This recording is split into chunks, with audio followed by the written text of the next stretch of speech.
are you there? How's it going? Hello. How are you? I'm good. I've been up since 5 a.m. because I had to work, but I'm good. Oh my gosh. Long time. It's always a long day. Yes. We understand. We just got back from school, so Yeah. similar story. Yeah. Yeah, I was actually wondering because y'all are still in high school, right? Yeah. Yeah.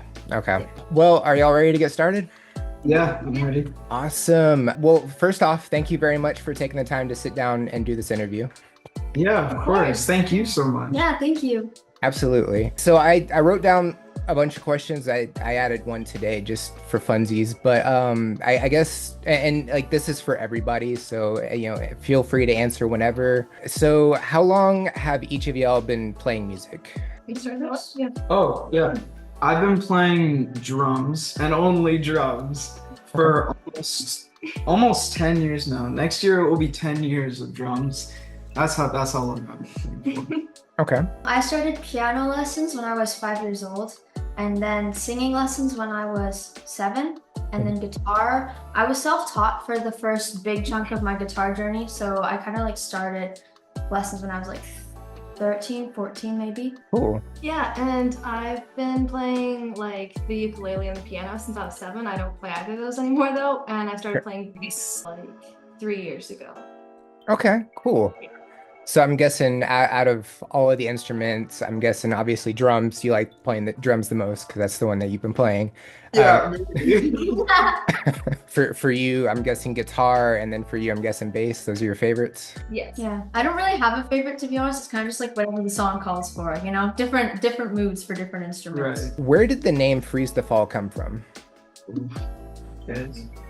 I think we're literally there's not like a cool story behind it. I think it's just like we knew what kind of like vibe we wanted, and we just found a bunch of like cool words that we liked and stuck them together.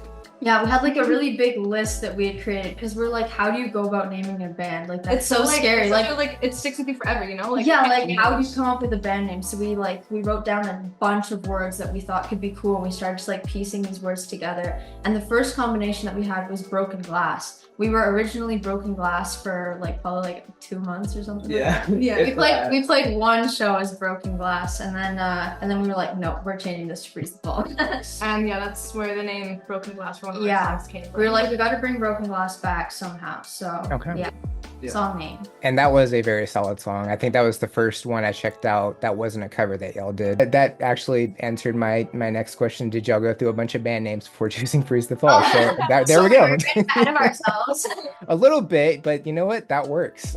What bands would be in your top 5 like favorite bands and like for like favorite decade of music? Oh, okay. Favorite decade of music?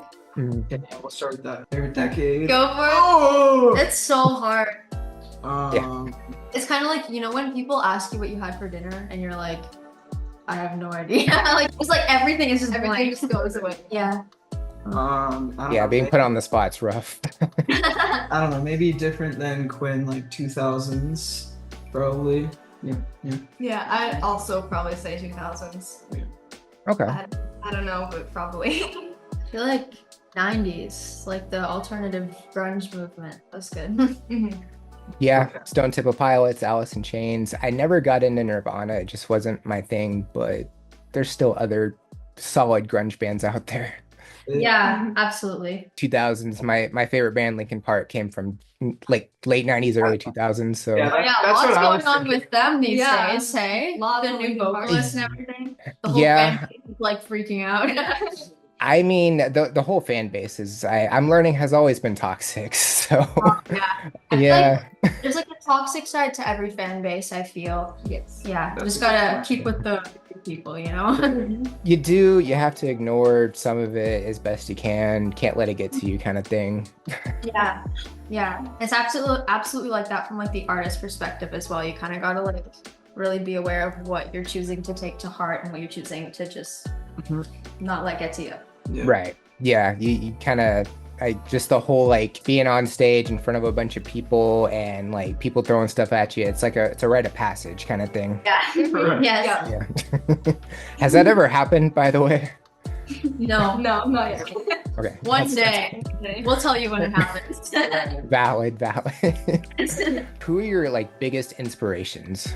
Ooh, I think it's a little different for all of us. yeah. Sure. I think the new drummer for Slipknot, Eloy Casagrande, is a big influence for me right now. Dave Grohl has always been a huge influence with his drumming and his stage performance. Mhm. Mhm. Maybe not so much his outside of the band presence right Yeah, now. I'd have to say, so for bass, John Mayung from Dream Theater is a big inspiration for me, as well as, of course, Oliver Sykes from Bring Me the Horizon, one of my biggest idols for sure. Sure. Yeah. For me, probably Children of Bodom and Kiki Rockwell. Yeah. Okay, cool. So what goes into the creative process for putting a song together? Do you do the lyrics first, or do you do the melody of the song first, or does it just depend? That's a good question. Kind of depends on the song. One of us will come with like a concept or a riff or like a chorus or something, and then we build a song around that. We all obviously do the writing together. So like sometimes Quinn might have like a chorus, or I might have a riff, or Jonah might have some lyrics or something, and then from that we build a song around it. Yeah. Yeah, and we always, if it's not like lyrics that we come with, we always do lyrics last. Yeah. Yeah. Yeah. Instruments first, usually. Yeah, but yeah, like you said, slightly varied depending on the song. So for example, we have a song called Glitch. So like for example, that song, it started out with, I wrote a chorus idea for that, and then I brought it to Arya and Jonah. I was like, what do you think of this? And they're like, yeah, let's work with that. And then we just started building around the chorus. And so yeah, it's like that for every song, but sometimes it'll be like the intro riff first, or like the bridge first, or whatever. So Yeah, like Daughters of Witches, one of our other songs, started with like the very first riff. But yeah, sometimes it's like the bridge, chorus, just depends. yeah, and we all write everything together. It's very like collaborative. For So sure. especially Okay. lyrics, write all the lyrics together. Very cool. Yeah, I was gonna ask like who's the main songwriter, but that answers that too. Yeah. What's your favorite song y'all have done so far, and favorite cover? I think my favorite original of ours has always been Daughters of Witches. It's such like an energetic song, and I love playing it live. I know Quinn doesn't like playing this one live, but The Pretender by Foo Fighters, that's my favorite cover of ours that we play.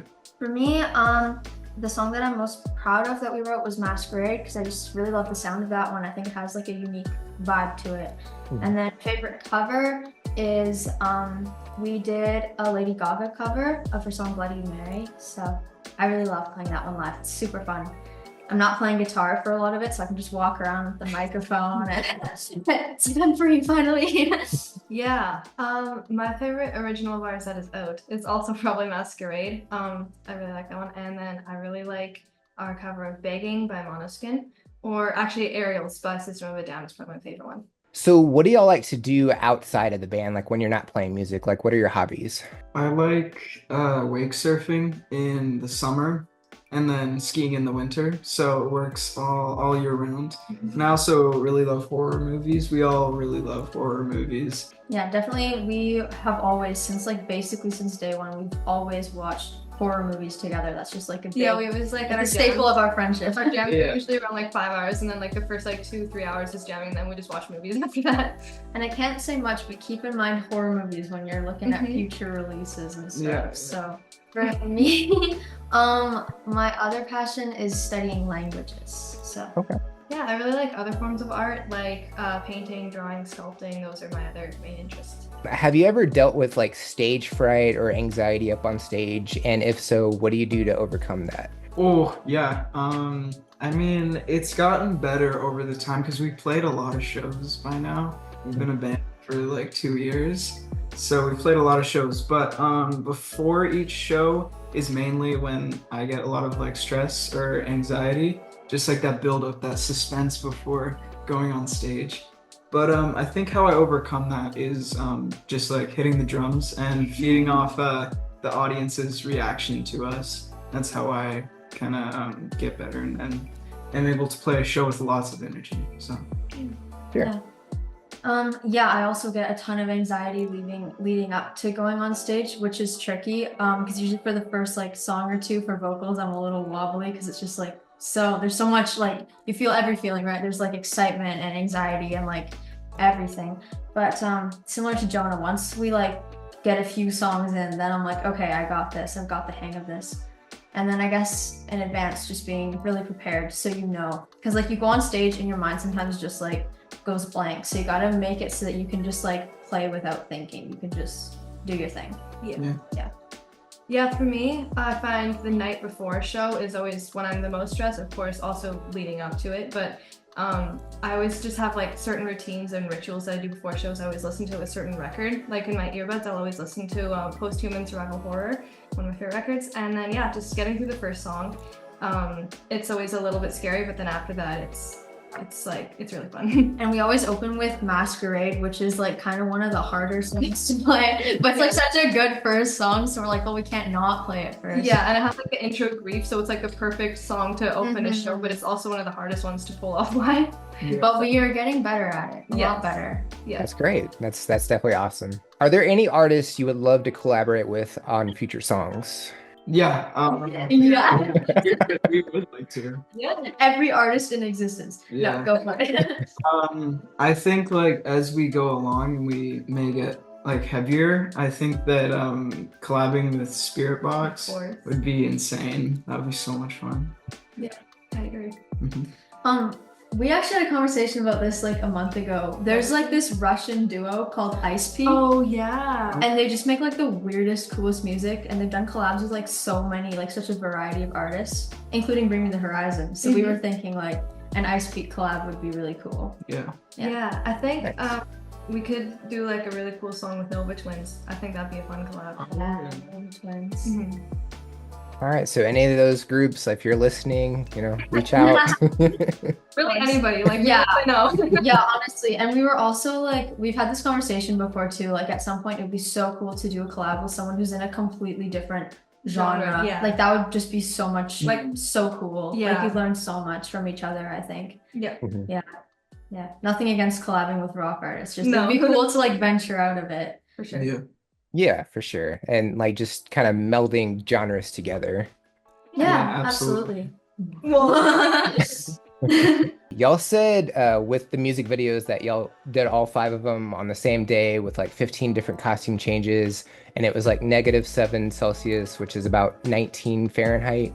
So being from Canada, I was about to say California. A little different. I'm in Texas, by the way. So Okay, so you're like the opposite side from us. pretty much. But being from Canada, are y'all used to that level of cold? Yeah. I think that the main difference with this one is like obviously like that isn't like super cold for winter here, but like No, like that. It was really warm. There was like it's no just- snow. yeah, it's just like being in there like 12 hours in like a tank top, it gets to you eventually. It's not like we're like bundled up and stuff. Yeah, when we're in interviews and we're like, oh yeah, we were in -5. The other Canadians are like, you were fine. But it was funny because that year, it was really strange. About 2 weeks later, for like a week, it was -40. I don't know what that is in Fahrenheit, but like -5 to -40, it's like a big And it was difference. like a week later. It was Yeah. So if we had done that like a week later, we wouldn't have been able to do it. Like 10 hours in -40 in a tank top with no heat. Like you can't do that. Yeah. And also, it's harder to play your instrument when it's cold because like the limbs kind of get slower, especially like, fingers playing guitar and bass. And also like guitar and bass as well, like go to tune really easily in really either like hot temperatures or cool temperatures. So it was obviously, it's fine in that case, but it is tricky to play in cold weather. Yeah, for playing shows, that's definitely a factor. We have played like in snow before, once outside. We did like a New Year's gig. Yeah, so luckily that didn't apply for the music videos. Like I was playing like a guitar that's in drop C for songs that were tuned to E, so like it didn't matter as much. But yeah, it's definitely, and I don't know about you guys, but like at the end for me, it was so strange because I was like, it's a workout, right? Like you're like sweating, but also cold at the same time. So it was just felt very like weird feeling. Yeah, and you're like so energized and excited, but also like so exhausted. So Yeah. So actually, I just looked it up. I guess it's the same. -40 Celsius is the same as -40 Fahrenheit, which is weird. But I didn't know they crossed paths at some point. yeah, So that's new. Yeah, yeah, that is weird. It's like like in Canada, we measure water temperature in Fahrenheit, but like the temperature outside in Celsius. So it's like we know them, but we can't like do like the conversion. Yeah. Yeah. Yeah, like I have some Canadian streamer friends, so I'm kind of used to converting at least a few of the degrees in my head. But the rest of them I just use Google for because I'm like, there's a formula here and I can't do that in my head. So I understand. You're not math people. no. Would that be something like you would push to do again or space out the music videos in the future? Like, would you do like a bunch of them all at once or would you space them out? Yeah, so what we did was kind of like abnormal because usually per like album or EP or whatever, there's maybe like 1 or 2 singles and then those 1 or 2 songs get a music video. So it was kind of abnormal that we did like every song a music video. It was because we were using money from a Kickstarter. We just like had the money to do that, so we're like, we may as well. So usually we wouldn't do that. Usually we just go for like, for like 1, 2, 3 music videos and all like different places and stuff. Yeah. So Yeah. I'd say maybe it was not. like it was a cheaper way to make a music video for everything. But like going forward, we're gonna make more in-depth music videos, but maybe not one for every single song. Absolutely. If you were part of a concert, like your dream concert, like who would the lineup be? It could be a band that's around or a band that's no longer around. Good question. Oh, Van, that's no longer. Yeah, around or no longer around, whoever. That would be insane. Maybe like Avenged Sevenfold and Queen. That would be. I love that. I don't know. I'll probably bring me for you. Oh yeah, of course. I think I need an opener. I need an opener. You can be the opener. Probably like bring me the horizon and like Sleep Token, but that's already happened. Oh so, yeah. Well, but there you go. Yeah, but there you go. Yeah. It's your own show. Something like that. I feel like The Warning and Nova Twins. That'd be cool. Then no, that's actually. Yeah. So I added this one in today because I watched a bunch of clips on YouTube from Mythical Kitchen about like your final meal. So if you were on death row, what would your final meal be? Greek food. Yeah. I love Greek food. Everything. Probably some sort of like stir fry or pad thai or something like that for me. Okay. Probably a good steak. Yeah. Yeah, There you go. that's what I go. See, like I put a lot of thought into mine because I had enough time to think about it. So I said a dry aged steak with medium rare, with like broccoli and mashed potatoes and like a cheeseburger with sweet potato fries, and then the brick style oven pizza, do a pepperoni pizza of that, and then have a frozen yogurt for dessert. Okay, I feel like our answers are too basic now. Oh, Okay, I'd like to incorporate mashed potatoes and gravy into mine, and I'm also adding sushi, and I'm also adding like every type of salad ever. And yeah. I have to add like a summer salad that's like Oh, with like the strawberries and the feta cheese? yeah, and like maybe like I really like chocolate, so something chocolate, I don't know. That's Maybe like Poutine! With all the gravy.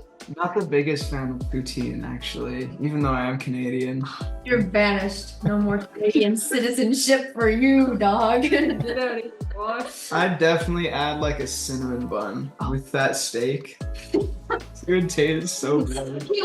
yeah. So no, but sometimes like we were at my house What? practicing. Oh yeah, and like you always have like the weirdest combos. Like there's this one time where Jonah was eating like cold chicken and a freezy and like a popsicle or something. It was so weird. Yeah, one time it was steak and a popsicle. And like No, the steak and a freezy. The popsicle was like all melted all over the steak. It was It atrocious. was gross, but it's worth a try.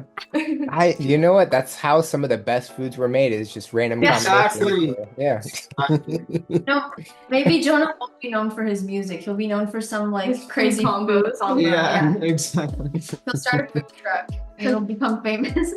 Do it. What are y'all's short-term and long-term goals? So short-term within the next year, and then long-term within the next 5 to 10. Okay. Like for the band? For the band and individually. Oh, okay. Let's think short term. What are our goals short term. This is a tough question. This might take a second. This is another one where the brain just goes blank. Yeah. I literally, like, in careers today, had to write, like, a big, like, what are your long-term goals? And I can't even remember what I wrote now. Well, we just launched a Kickstarter today for getting money for vinyl. Okay. So Yeah. I think vinyl for sure. There's gonna be a side B to it, which is like a live version of Thrones. So that's definitely a big goal for us because we all are avid vinyl fans. So Yeah.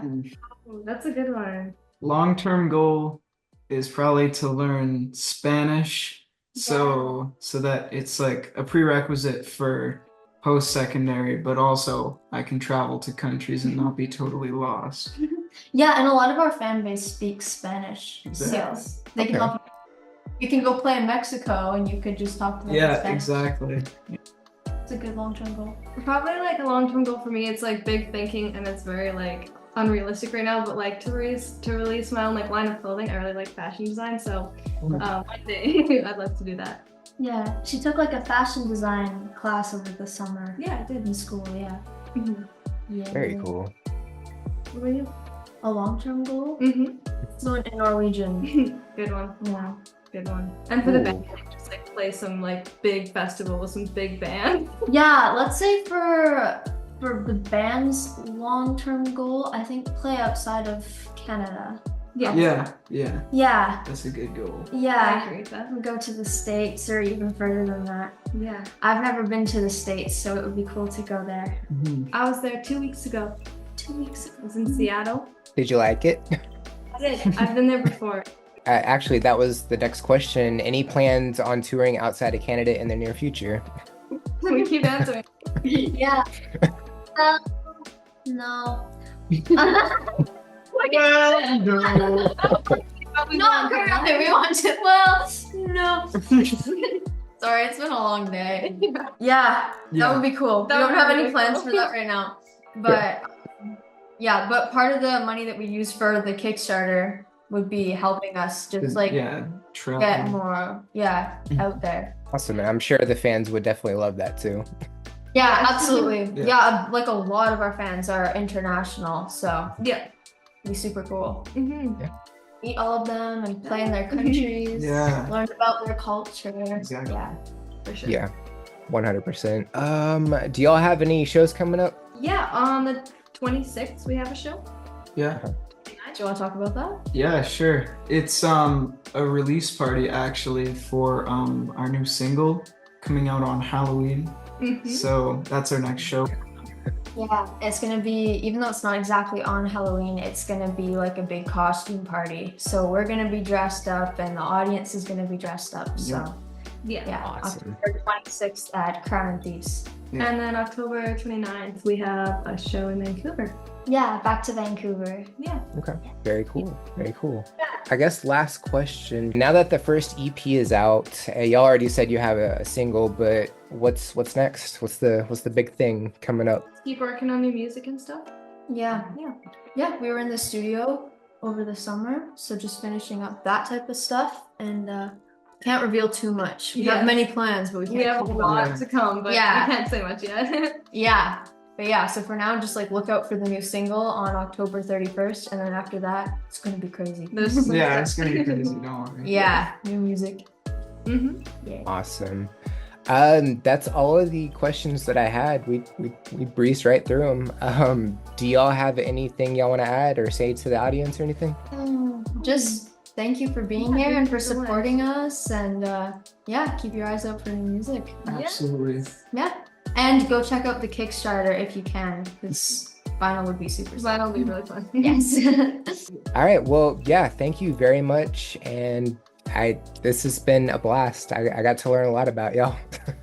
Yeah. Thank you so much for having us. It's been so fun. Yeah, we really appreciate it. Thank you. Yeah. Bye-bye.